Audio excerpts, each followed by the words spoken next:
Hey YouTube, it's me, Black Hat from Black Hat Game Studios, and today I'll be presenting you my own personal Lightsworn deck. This one's more focused towards Judgment Dragon, as it should. And right now I'm still working on the extra deck, so I'm just showing you with what I have for right now. And, well, let's get started. Now, let me fix the camera real quick. This Lightsworn deck, by the way, is a little different than your typical 60 card build, and plus this is not 60 cards, it's actually around 50 cards. Mainly because That Grass Looks Greener literally just got itself banned, and well, sadly, playing 60 cards is now much harder than it was before, so let's go ahead and get to it, and I'll show you how I built my Lightsworn engine. So first off, we got triple Judgment Dragon. My favorite card of this deck, actually. All you need is 4 Lightsworn monsters of different names. You can special summon him directly from your hand, and you get to pay 1,000 life points. Note that this is not once per turn. You could essentially board wipe everything except himself, so this guy's just really busted.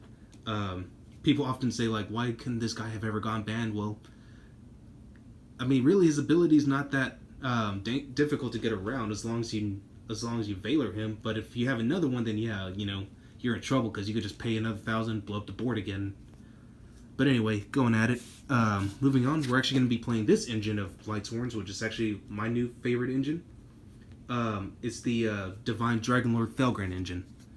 The reason I play this engine is because the fact that this guy's a light attribute, and also the fact that when he's summoned from the graveyard, you get to banish one monster on your opponent's side of the field or in his graveyard, and depending on his level or rank, he gains 100 attack and defense points based on whatever that monster's level or rank was. So he's just like really good, and he's really not hard to bring back in this deck at all. So like, and plus the fact that you can also use him for like Xyz material if you want to get into some rank 8s, which I do need to find some later on. But in the meantime, but in general, he's just a really good beat stick, and plus he could also use it for link material, like for Curious, because he is the dragon type and it's light attribute. So, moving on, we got 2 Arcbreak Dragons, kind of like I do in Blue Eyes. As long as he's sent to the graveyard, and you can, it's easy to mill him through the effects of your Lightsworn monsters.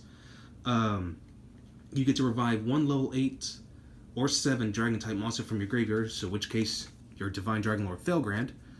You get to revive it on the next standby phase of either player's turn on the last turn he was sent. And also, if you revive this guy from your graveyard, you get to banish all face-up spell and traps on your opponent's side of the field. So it's really good against Pen Magicians, True Draco players, Spirals. I'm trying to think what other deck. I think Weather Painters are also pretty. It's also pretty good against Weather Painters because I'm starting to see those a little bit more often too. Next up, we got 2 Honest. Can't say much more than that. I mean, since this is a light attribute deck, he's just really good for this deck, just in case if you need to get around like monsters that happen to have more than 3,000 attack points. So not a good card, not a bad card to have. I'm sorry. Moving on, we have triple Raiden. Once per turn, you get to mill the top 2 cards of your deck, and if any of them are Lightsworn monsters, this card gains 200 attack points. And at the end of the turn, you get to mill the top 2 cards of your deck to the graveyard. So he's really good. And the fact that he's a level 4 tuner, you can bring out Michael, you can bring out Cypherm Lord Omega, which I do need a new one, because unfortunately I lost my original one. So, yeah, until then, I'm going to have to get me a new Cypherm Lord Omega. Alright, next up we got triple Lumina. You can do, once per turn, you can discard 1 card, then target 1 level 4 or lower Lightsworn monster in your graveyard and special summon it. And of course, you have to mill the top 3 cards of your deck to the graveyard at the end of your turn. So, but she's really good. The fact that she's basically a combination of Monster Reborn and Monster Reincarnation together is just really good. And the fact that she's level 3, you can synchro her with Raiden and make Michael. So not a bad card. Like, in fact, one of the best Lightsworn monsters to play right now. And then next up, we got 2 Lila. She's your MST of the deck. Once per turn, you can switch her to defense mode and pop 1 spell or trap to your opponent controls, especially if they're set. And of course, at the end of your turn, you have to mill the top 3 cards of your deck. But generally, yeah, like she's your MST for this deck. Really good card. I don't see why people don't play her too much, but it's better just to build up your Lightsworn options. That way, JD becomes that much easier to summon. And the fact that the more cards you mill, the faster you can get to these guys. I play 2 Wolf, not 3, because 3 does get clunky with the fact that you can't really play 60 cards as well anymore. That's why I only play him at 2 now, just because like I don't want to accidentally draw into him and he just becomes entirely useless. And he's literally the one of the only Lightsworn monsters that doesn't mill, which is really good. And the fact that he's 2100 attack points for a level 4, he's really not bad. And he summons himself as long as he's sent from your deck to the graveyard, so it doesn't even have to be from a Lightsworn effect specifically. So you can even Foolish Burial him and bring him right back. Next up, we got one Felice. Now she can only be revived if she was milled from your deck to your graveyard by a monster effect, but you can special summon her by using a different type of effect. So you can definitely bring her back using Luminous Effect as well. And then also you could tribute this card off, mill the top 3 cards of your deck, and well, first you have to destroy your opponent, one of your opponent's monsters, and then you can mill the top 3 cards of your deck to the graveyard. So she's really not too bad, and she's also a level 4 tuner. So also special to make Monocle, and with another level 4 monster, you can make Minerva the Exalted Lightsworn, which comes to our next card, by the way. Minerva the Lightsworn Maiden. Now, we only play her at 1. I was running her at 2, but I didn't really like her at 2. But essentially, if you normal summon her, or whenever she's, as long as she's only normal summon, you can add 1 Dragon-type monster, Light Attribute, by the way, whose level is equal or less than the number of Lightsworn monsters of different names in your graveyard. So she's not too bad, and like she's really not horrible. But I mainly just use her because like if you mill her or discard her from your hand, you get to mill 1 additional card. And she is a level 3 tuner, so it's not too bad, I guess. But overall, she doesn't do too much. And then for the last 2 cards, we do play 1 Giant Rex because he's easy to summon back once you banish him through the effect of Fairy Tale Snow. And I only play her at 1 because like Wolf, she does get a little clunky now, and the fact that you could just bring her back like whenever she's in your graveyard, so she's not hard for me to get into the graveyard. It's like real easy for me to do it like right away. I was running her at 2, but I found 2 too much because again, 60 cards is no longer going to be much of a thing anymore. So better just to keep her around at just 1 at least. All right, moving on to our spells, we got triple Solar Recharge. You pitch 1 Lightsworn monster from your hand, draw 2 cards, and then you mill the top 2 cards of your deck. So it's really good for draw power. And just for a little extra draw power, I only played these at 2 now, just because 3 was starting to get a little too clunky as well. I only play 2 trade-in. Mainly because your only options really to use this card are Divine Dragon Lord Felgrand and Judgment Dragon. So trade-in is not as needed as Solar Recharge is. But yeah, next up we got 2 Charge of Light Brigade. Not a really good card, you know. Mill the top 3 cards to add 1 level 4 or lower Lightsworn monster from your deck to your hand. So it's a good way to search out what you need. So it's really not too bad. Now this card, I can actually get away with just running 2, only because like it's not as neat as I thought it was going to be. But we only run 2 Return of the Dragon Lords. I did want to run a 3rd one, but I found, like I said, 2 was actually the better number for this. Just because, like, again, you're really only going to be reviving Archbrave and Divine Dragonlord Felgrand, and Divine Dragonlord Felgrand's already revivable through the effect of Archbrave. So, like, that's why I thought 2 was okay, and plus we're also running Beckoning Light, so I can easily bring back JD as well, as long as he was summoned properly. Next up, we got 1 Lightsworn Saber. When this card is milled from your deck to your hand, or from your deck to your grave, you can equip this to any other Lightsworn monster you control, and it gains 700 attack points, so it's a really good card. And it's pretty easy to mill, too. So that's why I run it, just because, you know, just give one of my monsters a really good power boost. Next up, we got Upstart Goblin. Give your opponent 1,000 life points, but you get to draw 1 card. Foolish Burial. You know, just to send, like, Wolf, Fairy Tale Snow, what else do we have? Giant Rex, anything, basically. But we mostly just go for the Wolf, just to get a free 21k beat stick out in the grave. And sometimes, you know, if you happen to have a Divine Dragonlord Felgrand already present in the graveyard, you could send Archbrave as well, which is really good. We also got Monster Reborn and Soul Charge. And that's kind of one of the reasons why I don't run triple Return of the Dragonlords, just because we already have like plenty of ways to revive our cards, and it's just really not needed to have like a full playset of Return of the Dragonlords. I just don't really see it why. So anyway, moving on, we got some trap cards now. We got triple Solemn Strikes. Yep, you heard me, people. This deck is really, this card is really back row heavy as well, as far as traps go, so as long as I draw into the ones I need. And the whole point is to stun your opponent, like, quite a bit, so it's like, and the fact that it's a counter trap, it's really hard to, like, stop.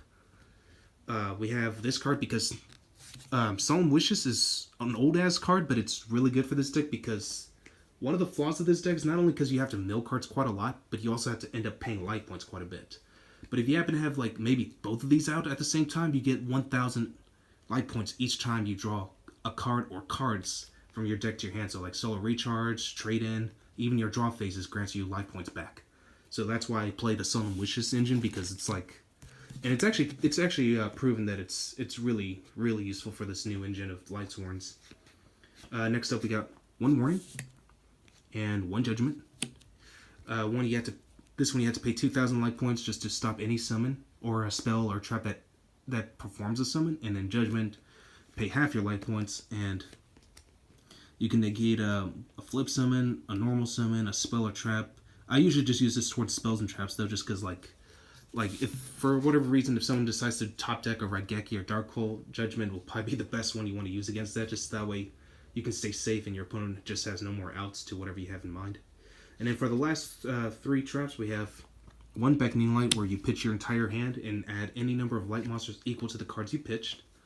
Lightsworn Judgment, just so I can get JD faster. And sometimes if I do draw into it, I usually wait till I can summon out.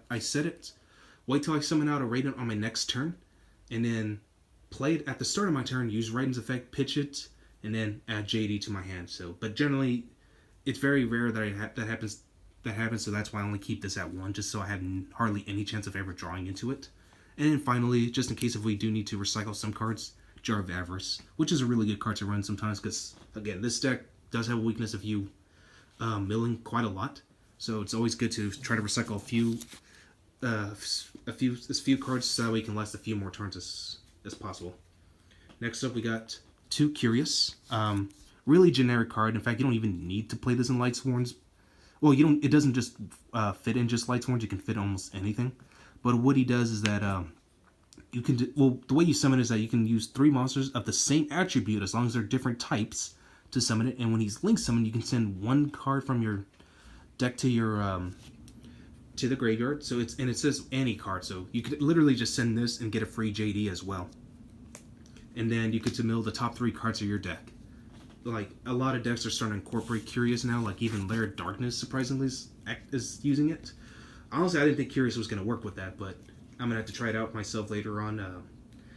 Speaking of which, I will do an update video after this one, Layered Darkness, because I found, especially because, again, right now, every update I'm doing right now is post ban list right now. But next up, we got 2 Minerva, the Exalted Lightsworn. 2 is all you need. Also a generic card, you just need 2 level 4s. You get to detach 1 card, or 1 Xyz material, forgive me, and then you mill the top 3 cards of your deck, and if any of them are Lightsworn cards, you get to draw that many number of cards from your deck to your hand, so that's really good.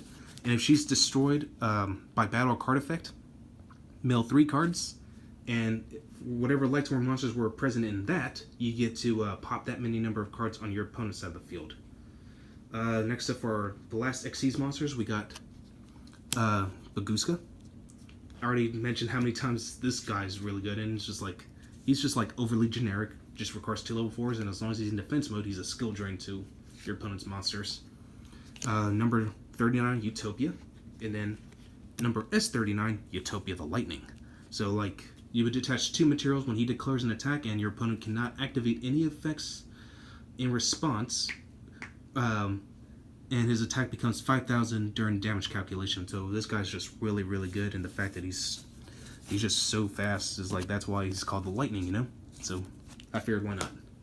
And then for our synchros, again, we do need a Cyframe Lord Omega, so definitely run that. I'm still trying to find the one I had, but if I can't find it, I'll just end up buying another one. But in the meantime, this is what I'm running right now. 1 Black Rose Dragon, and 2 copies of Michael, the Arc Lightsworn. Now, he's a little like Judgment Dragon, but a little bit weaker. But he's still good regardless. What he does is that you pay 1,000 life points, and you get to banish 1 card on your opponent's side of the field. And then also, you have to mill the top 3 cards, but I forgot what else he did. Oh, let's see here. When this card is destroyed, it doesn't matter if it's from your opponent's card effects or not. You could do it yourself if you could. You could target any number of Lightsworn monsters in your graveyard, shuffle them all back into your deck, and you gain 300 life points for each card that was returned. So it's another good way to recycle like your cards from your deck. That way you don't mill too fast and end up decking out too early. So definitely run Michael. So anyway, that's all I got for you today. I'll be going and start working on the next video, and I'll catch you guys next time.